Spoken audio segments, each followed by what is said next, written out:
Well, hello again. This is the Engage Your Passion podcast. My name's Tony. I'm Sarah. And together we are Tony and Sarah. So we're back again today. Last week we talked to Matt Doyle, Broadway's Matt Doyle from, his current job is Company on Broadway, which is on hold. But he gets to perform with Patty LuPone. Yes. And then he was in the original cast of Spring Awakening. Which we were actually just going through some cool stuff, and we found our playbill from when we saw it in New York, and we were like, oh my gosh, there he is. Yeah, cheers, Matt, because we actually saw you on Broadway and didn't know it. Yeah, so cool.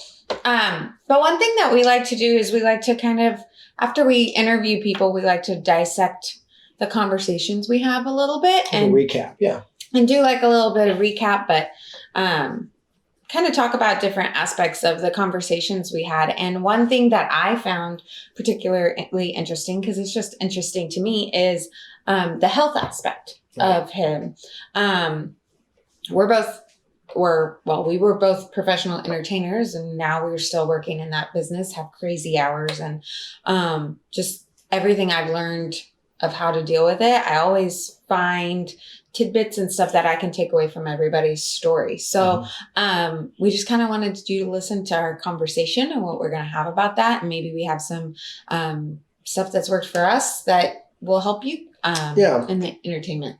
And I think that's one thing, because as we talk, we'll reveal those things, but that your physical and mental health in this industry is something that is a continual project. I mean, it's not something that just because of, a lot of the self-esteem that's needed, a lot of the disappointment that's involved, and having to stay focused. I wish I had known what I knew now when I was on the road and performing, because I think I would have been able to go longer, last longer. Yeah, absolutely. I was actually, I was reflecting on our conversation with him, and I was re-listening to it, and I was like, man, if I had known, he talked about his anxiety and how he was diagnosed when he was 12 or younger. And so he had to start managing that aspect of his health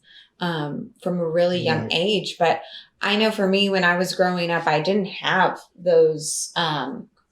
I wasn't bullied, so I don't know how that was. And he was saying how he was bullied to the point where he would be beat up and be knocked unconscious. Right. Wow. Yeah. So, obviously there was anxiety just, going outside at that point, I would assume. Right. Anyway, but yeah. But just how he manages that through, and we talked about it a little bit about how, he takes time for himself, and how he can manage that is through his physical health. We didn't go too deep dive into the nutrition aspect, but, he does work out.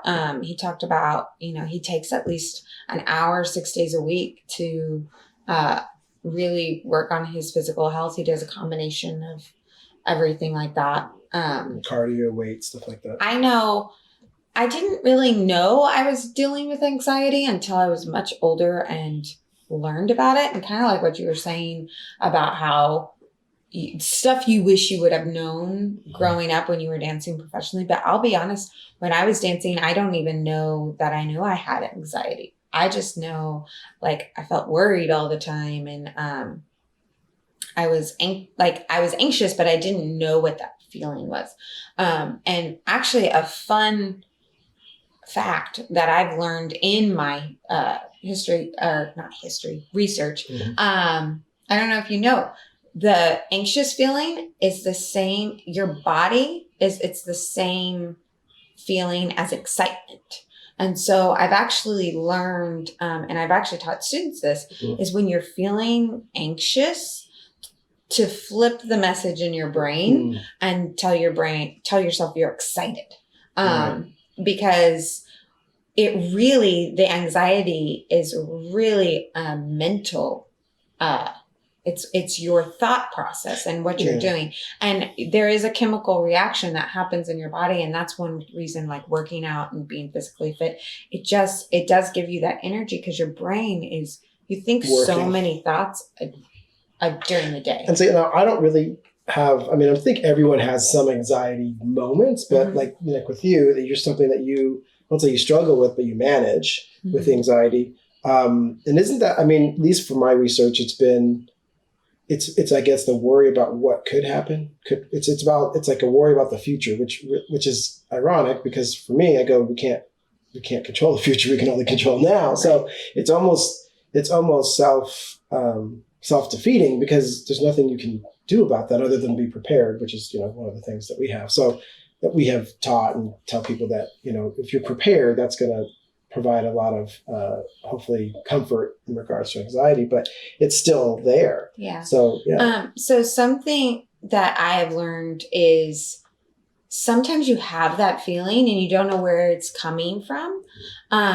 But like one thing that I've done to manage my anxiety outside of the physical health, I make sure I plan 7 days a week to work out because one, even if it's just a walk or a stretch, I'm moving my body and that signals to my brain and it goes into daily habits and stuff like that, if I'm not doing it every day or setting that time, then it's really easy to like let it go the other way and spin out the other direction. That'd be a good question too, just to ask the audience. You guys can put it in the comments when you hear or watch this. How many times a week do you work out? Is it 2? Is it 1? Is it 7? Is it 6? I started out with, 0. It's like, I was working all the time. I was dancing all the time. That was my workout. But I realized even on top of those, when I took time to do it for myself, because I think now, us together, I'm up to 6-7 times a week, but I feel better. Didn't feel better to start, but it feels better now. Yeah. And that was one thing because when we were doing, I think 6 shows a week on tour, and then when we were doing theme parks, it was 8 shows a day. I know with you with the ballet and American Grand Prix, how many shows were you guys doing a week? It really depends on what we were doing, but when I remember touring Austria, and you toured as well, like when you're on tour, just try, and you can, even if you aren't on tour, what you can kind of relate when you travel. Sometimes you have to have like a vacation from your vacation because just traveling alone can be exhausting. So I remember Austria was like a 2-week tour and we were dancing all the time, plus rehearsals, plus we had classes, and it was, exhausting. So, but I didn't have the education on how to manage that. And producers aren't going to teach you that either. Had one of our clients, personal branding client and student, one of the studios as well. I don't want to call her out too much. So I'll just say she got into a touring show and a popular one. I'll just say that. And 3 weeks in, her voice started going.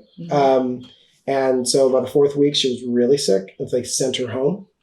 And with, we were helping with her branding and get her there, but then her vocal coaching and dancing and stuff like that. But she was not taking care of her voice. And she admitted she was, partying like a verb, you are using the word party as a verb. Of course, you're young, you're out on the road, it's fun. But then she got home for 3 weeks, then she went back and got sick again, and then she lost her job. So it's like, it's one thing to get the job, but then you have to keep it. And then your health and stuff. Yeah. Well, and we had another, I think we've talked about in another podcast, how we do these access experiences where, we do Broadway and we do Disney and stuff like that. And we've had, especially for Broadway, because the music is so much more intense. We've had girls we've had to put on vocal rest, and literally they're only working for a week and a half. Right. And because they're using their instruments so much, but then they get to New York and they want to go, okay, I'm going to stay out late because I want to see this show and I want to see this show and I want to see this show. You have to make sacrifices. Great learning environment. So many people. Such a great learning environment. That's one reason I love it, is it because it puts you in, you train and you rehearse really intensely, but then you're put into that environment. And when you're an adult and you're a young performer, you do want to go party like a verb and do all of those things. And it kind of teaches you have to make those sacrifices. But like Matt was saying, he has to take care of his physical health because he has 8 shows a week to do. Mm-hmm. He has to get through. And that means somewhere along the way, there's a couple days, because Monday, usually the theaters are dark. Yeah, dark. And so that means he's doing 2 shows out of 2 of those days. At least. So to be able to get through that, and if you've ever done any type of show, it's physically taxing. It doesn't have to be a Broadway show. I mean, it can be concerts or theme park shows, cruise line shows. Yeah. I did those, and I mean, you have to acclimate to the stage and the water, and then still perform. Oof. So what did you do when you were dancing? Like, did you mentioned that you did 0? You didn't. Well, I guess yeah. I mean. I'm just trying to think of, I'll just say we're working for an entertainment company, and we were doing probably 6 to 10 shows a week, but it wasn't like each show was maybe 30, 40 minutes. Mm. So we were busy on stage dancing and singing. And no, I'll be honest, I did not work out. But I still remember that was one of the hardest ones. I had kind of started getting a little older, and the body wasn't holding up. Getting, hurt my knee here, my ankle there, shoulder here. It was like bandages and, and icy hot all the time. And as a performer, second you tweak something, there goes, now you're trying to make sure you can just stay in the show so you can get paid. So, I mean, unfortunately, no, I didn't. And I really didn't really have the guidance from producers or casting directors to do that. They just expected you to show up and do your job. Yeah, I remember, I'm not going to name any names. Yeah. But I remember having to be weighed in at an audition. And then I got in, and I remember being told, we don't promote eating disorders. But then I'm in rehearsal and they're going, you heifers, get off the ground. Mm. And, sorry, I didn't mean to bang. No, you're good. The microphone. Sorry. Sorry, AJ. But I remember being told that, or we were, I grew up in the more modern dance and ballet. And we were also told, you've got to do such and such. So these are boys or guys, you need to do all the more push-ups so you can lift these heifers. And I'm like, that was the term I heard the most from this particular environment. But I remember later, now, back, because I won't give my age away, but back then we didn't have cell phones that you could take in with you. That person ended up these days got fired because one of the performers took a camera in and videotaped them doing that. Mm. And so then it went up and everything. But I will say, I've dealt with that. And when I laughed when you said weigh in, it wasn't at you. It was just more memory. And I'm not going to mention the company, but we got weighed in weekly. Yeah. And if you didn't get weight, and if you didn't make weight, you were suspended for that week. And so I guess they figured you'd starve for that week so you'd get back on. And admittedly, like I said, this is not something I'm promoting by any means. I'm just saying, learn by not doing this. We would eat. Do what we needed to do. On 2 days before weigh-in, we were in the bathroom, just revisiting our food intake. I mean, it's just, we did it because we had to keep the job. I'm actually, that brought up something, I didn't know I was going to go this way. So go with me, follow me. All right.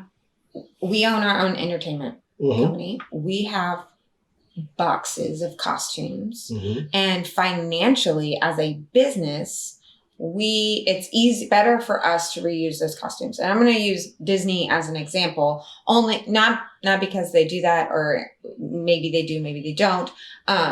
But just have to be let's say careful. they have all these princess costumes, right? So they have to, those are extravagant costumes. So one, there's an image they're trying to portray of, okay, I've got Belle right here because a good example, right? This is her dress. This is what they have. As a company, you have to look for someone that can fit the costume because you're going to be out money and fit the character, because you'll be out money if you're having to always remake that. But at the same, and like you said, producers and directors and stuff, they don't really promote your health, but they expect you to maintain it. Right. And so like how, the world is different these days. So how would you do that? Like as a director? I don't know. I mean, I would say it's the same and different. I mean, we had a marketing event a couple of years ago where we used the neon dance suits and stuff like that. And just, we had to find dancers that fit the costume, not the other way around. We had just life. If you didn't fit the costume, you couldn't do the show. Right. These costumes were, thousands of dollars. I'm not going to go into budgets, but they were thousands of dollars a piece. If you didn't fit the costume, you weren't getting in the show. So, there's been the theme park world and the cruise ship. I mean, hey, you're great. You're wonderful. Just to kind of put to Disney, because since I work with them, they have an image, and you have to set, if they're going to put somebody in a Disney costume or a Disney princess, or your princess or the friend's going to come out, for the kids, if your friend is going to come out and you're going to see her live, she should look like she looked in the cartoon or the animated film. And you were saying, about the heifers. Well, and people may be able to figure it out, but I worked for a fashion and lifestyle company for a number of years. And oh my gosh, what they would do to the models, or what they would say to the people, I'm not going to repeat it here, so that they would be able to make sure they're getting into the outfits. I guess I don't want to kind of go too far into the rabbit hole, but I think what we're trying to say is, you're going to have to keep yourself accountable for your health, because producers, casting directors, your tour manager, your stage manager, it's not their job to make sure you stay healthy and in shape for what they need for the show. It's yours. And what are you going to do to maintain that as an artist maintaining their career? So I guess to kind of flip it on the positive is, take advantage of the resources out there to watch your nutrition, to work out, and exercise your body outside of your normal regimen, if it's performing or singing or dancing or acting, because your body needs that. It needs that conditioning to be able to manage. I mean, because the younger you are, the longer you can go. But as you start getting older, it's not as easy. And I think finding, and you have some courses that, people can look at, things of that nature, but at least just to start, because even when I had my 6.5 pack, I call it, it was a 6 and I couldn't get those 8s, but, I still needed to be doing it, or it'd be easier. The thing that I think as an entertainer, if you're in the entertainment business, but even outside of life, your health is your responsibility. And you're the only one who can really do anything about it. Yeah, you are. And the thing is, there's so many tools out there that you really have to figure out what works best for you. And excuse me. If something works for me, it may not work for Tony. Correct. Right? But that's okay.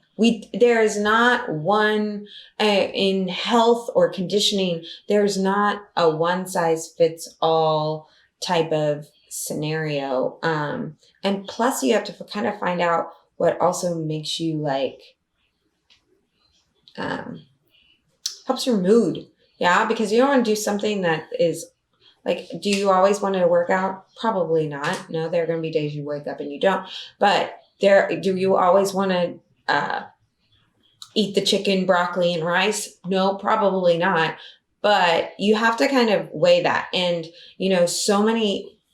I would definitely advise you to look into health for an entertainer or ask someone who's in the entertainment business about health if you're looking for that, only because we keep crazy schedules. Yeah. And there's so much like body positivity, which even in the entertainment industry, there's so many different characters that need to be played. We need all different sizes.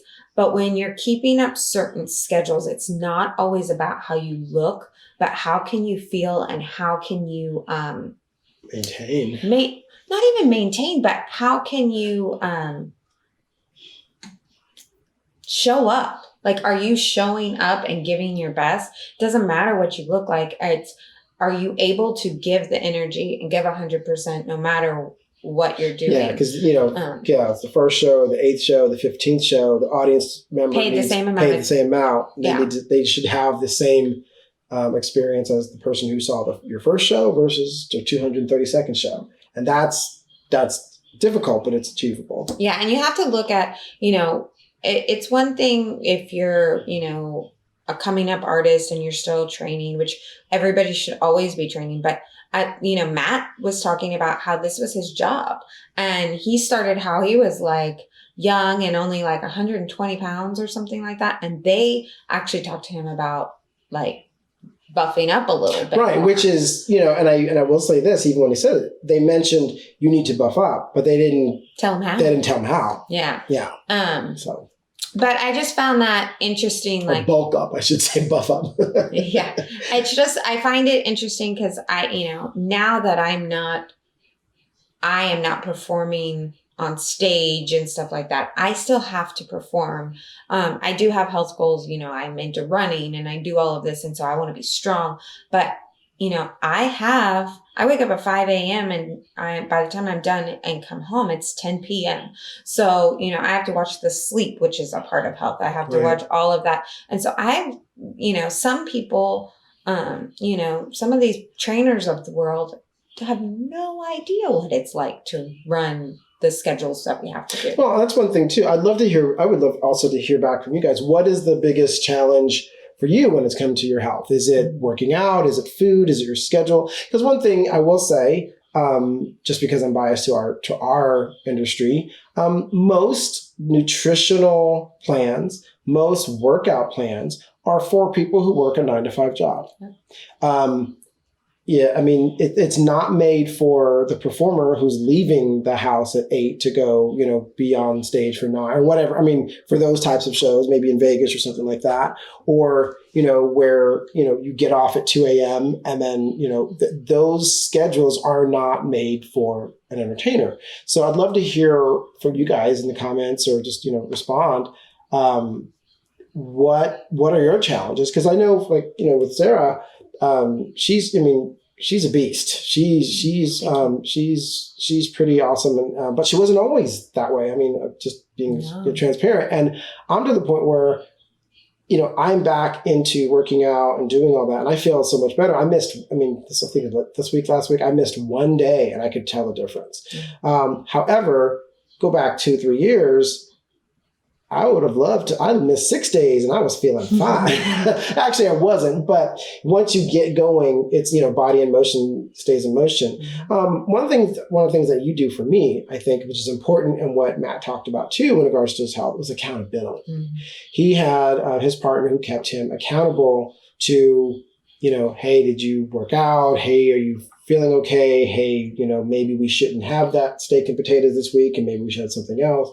And and just to be honest, I mean, it's a lot to have you as my accountability partner. Makes it, I wouldn't say easier, but it's a team effort. So it's like, I need to do my part and that helps me. I don't know. How does that go with you?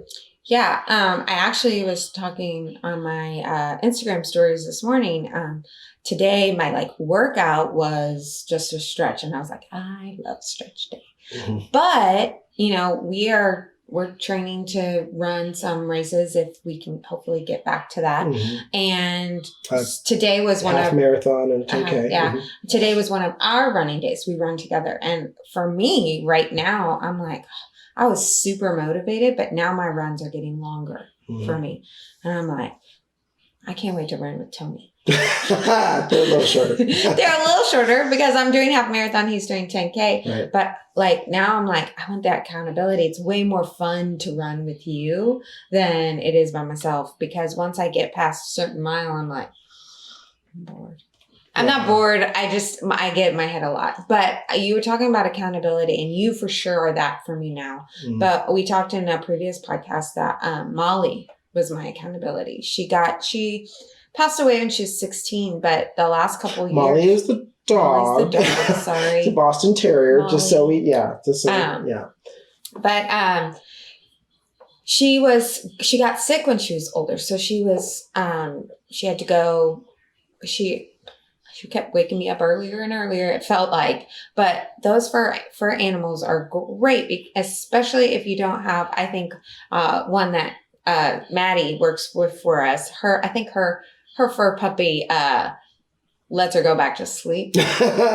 Molly did not. One of the rare ones. Yes. But if you have one that will like get you up, and for me, one time I was up. And so it just kind of was like, well, what am I going to do at this time? Well, I need to be healthy. And that's actually how I ended up losing 35 pounds, 40 pounds. And that I gained, I did dance professionally. I was skinny mini, but I tore my ACL skiing. Another podcast, we'll talk about that. But after tearing my ACL and meniscus, and then after that surgery, I was down for a long time. And then dancing hurt for a long time. I danced hurt for a long time before that surgery. And then I ended up having it, and that was a struggle. And it was a struggle mentally, it was a struggle physically. And it took me many years because I went through so many things. But Molly was really helped me get accountable, but you have helped me stay accountable. And part of that is your story. Well, yeah. I mean, I think finding, an accountability partner, or someone who can keep tabs on you, a friend, a family member, is a great tip, because we all get to the point where, I just don't want to do it today. And I think if you have a goal as well, what is your health goals? Is it, I want to lose those 10 pounds. Well, losing those 10 pounds and sitting in front of Netflix, eating popcorn, chips and chocolate, is absolutely fun, but it's not going to get you to, that loss of 10 pounds. So, getting someone, to be your accountability partner, I think would be great. And I guess. But you need someone, I think, that will call you out. Yeah. Because I will tell you right now, I love some people, but I'm not going to call them out. Yeah. Because coming from me is probably not the best. Well, I think you find someone who's going to keep you motivated. Yeah. That will help. And then at the same time, and sometimes you have to keep yourself accountable. It's just a tip that we found that helped us kind of get towards and achieve our goals. And she did, you did kind of push to what happened to me. So, just kind of bringing Matt back into the conversation, he had said, he got to the point where he was over exercising and overdoing it. And I don't know, I don't want to take this out of context, but at some point, I didn't know if that was during, the bulk up period for his Broadway show, just wanting to prove to those, the producers and stage managers, okay, I'm doing it. I want to keep my job. But, when we started producing and doing our own things, we were in Vegas, and I'll try and make this short, but long story short, we were in Vegas and doing what we needed to do there. And then when I came back, we came back, and 7 days later, I had a heart attack. I was 42, so really, really young. But again, I was not taking care of myself. I was, not that I was eating horribly, but I wasn't eating the right foods. I was not working out. At that time, making the company profitable was more important than my health. And so for me, it's like, I've had 7 years of borrowed time because it was serious. It was, I had, a 42 years old producer and having a heart attack. And this was the guy who, switch leap seconds and into a split, no problem. Stretching, kicking my face, no problem. What do you need, coach? And going from that to being in the hospital and just feeling, for me, it was the first time I ever felt that my body failed me. But then I had to understand that was not the case. I failed my body. And it's, I'm not going to comparing myself to a car, but I'm going to compare myself to a car. You don't put oil in it. You don't put gas in it. You don't maintain it. You don't maintain it. It's not going to be able to deliver you to your destinations. And that's that's what I failed to do. And it scared the enter expletive there out of you and my family. Sure did. And, health is important. So, don't wait till you have a heart attack to wake up and go, oh my goodness, I have to take care of myself. I have to start working out. I have to eat better. I have to do all that. And especially coming from someone who had 15, 20 years of taking care of yourself, eat the vegetables. Back in the day when I was performing in Vegas, it was brown rice, chicken, and broccoli. Brown rice, chicken, and broccoli, which we learned from the other performers. It wasn't, no producers were telling us that. That's not what I was eating when I had the heart attack. But I would say, again, I'd love to be more interactive. Like what challenges do you guys have with food, with overworking, overdoing it, things of that nature? Because it's scary and and it just coincidentally, we had a family member pass last night, and feeling a little sad. We didn't really get to say goodbye. It was a lot more sudden than we thought.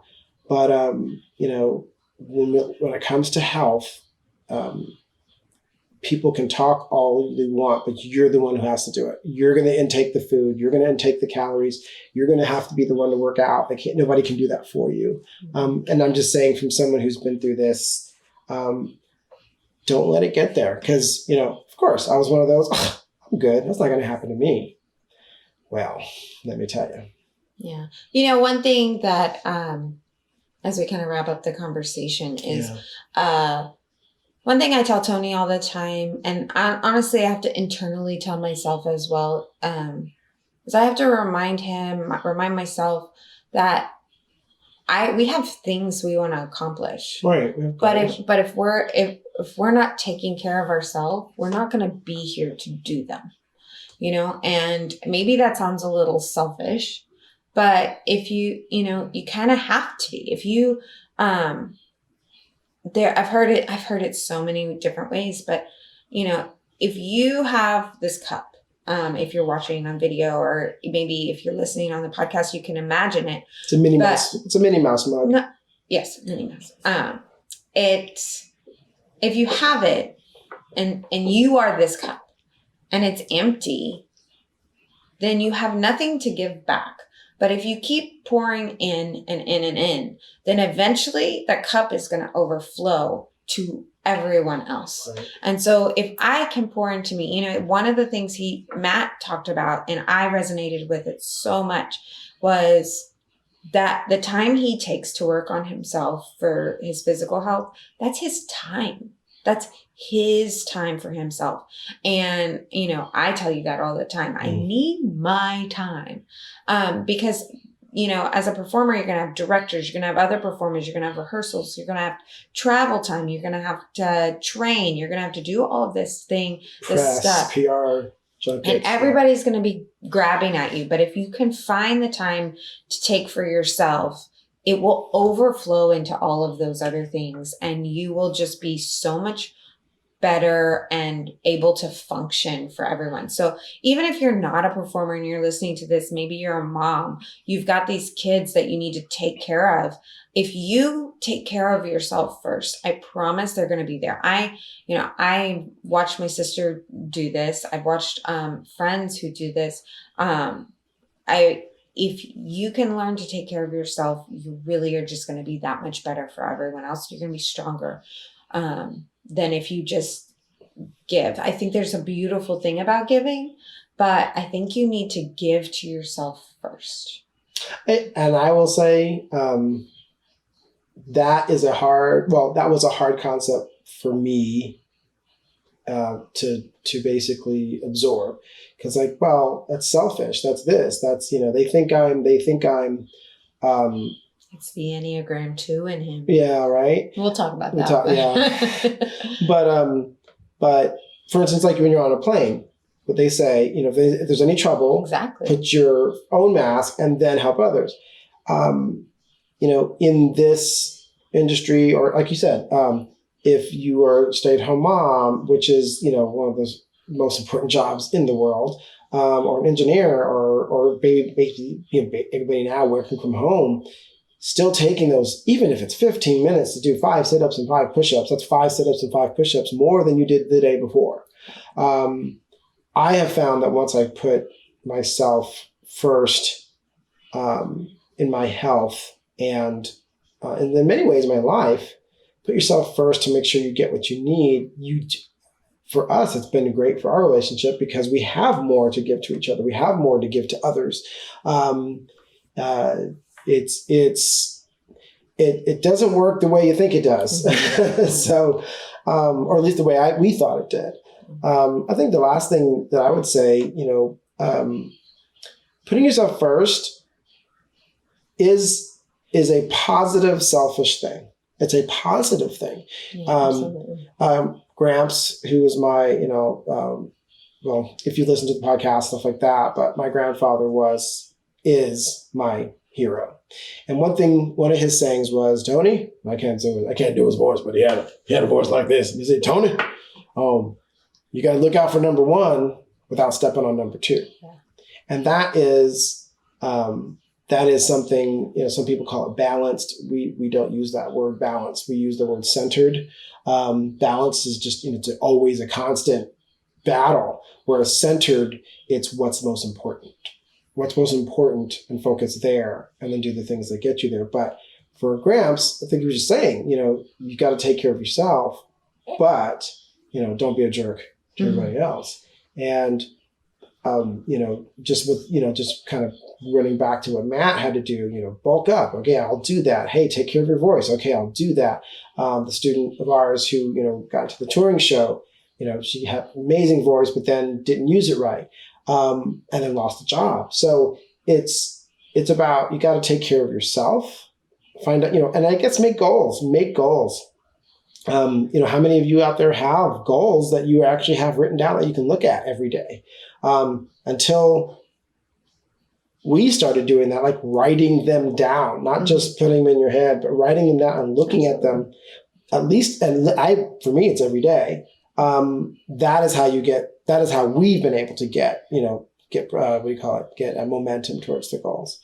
And I would just say, we want to hear from you. So definitely on our last post that we did, if you could go to our last post and kind of write maybe in the comments, if you're listening to the podcast or if you're watching the video, in the comments below, and let us know, what are you eating to be a performer? What kind of physical activity are you doing? But you have recipes. I mean, Sarah's an amazing cook, and she gets a lot of inquiries about, hey, how did you make that meal? Because it's a comfort food meal, but done healthy, and it actually tastes good.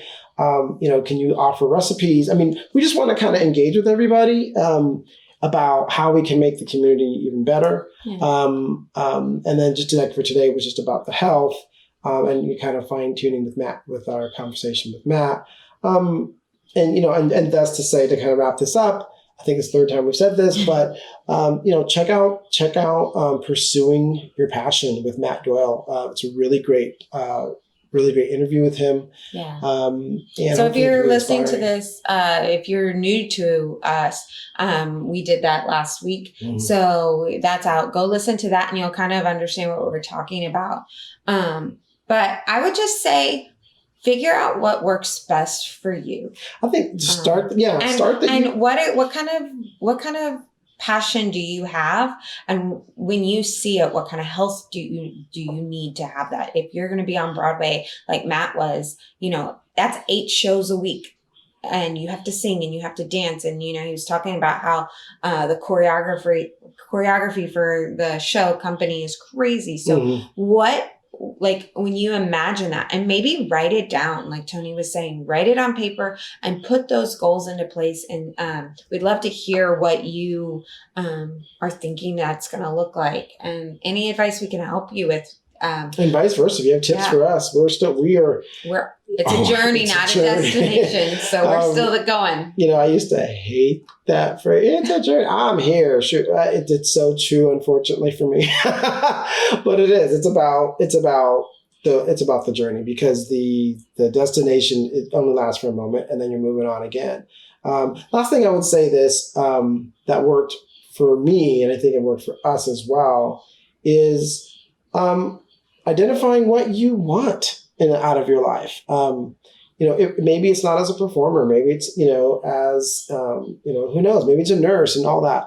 I do know this, that while everybody's at home, everybody jokes about the COVID-15, and I'm talking about the pounds that everybody's, eating. We had our share. Oh, man, I think I had more alcohol in the first 2 weeks than I had all last year. And cookies and, all kinds of stuff. But now I feel is the time. I mean, staying positive, let's get out of COVID and get back to work. But when you get back to work, let's be in shape now, so that when it's time to go back to work, you're ready, instead of having to take those extra 4 to 6 weeks to have to, okay, here I go. Fine-tune yourself now. That's what we're trying to do anyway. Really, it's all about, in everything that we're going to talk about, because we're going to dissect his conversations a bit more. We're going to kind of talk about the business of being that he, that he talked about on Broadway. And we're going to talk a little bit more about the relationships that he had, like in the networking and, his family and stuff like that. Right. But in all of it, it essentially comes down to your habits. If you build really good habits for the life or the passion that you're wanting, it will come. It's all going to come. So let us know what kind of habits you have. And I think... So next week we'll be talking about the business aspect of what Matt was talking about in relationship to health and business, and how you have to keep yourself engaged for that as well. So we're at our time limit for today, but thanks for listening. Thanks for giving us a shout. You can find us at Tony and Sarah Official on social media, and you can go to tonyandsarah.com for more information on podcasts. And as always, this is our Engage Your Passion podcast, and it's basically in relation to our personal brand development the series, which is from our Access. And you can kind of go there, adamsdavy.com, and get more information if you like there. Other than that, I'm Tony. I'm Sarah. Together we're Tony and Sarah. See you next time. All right. Bye.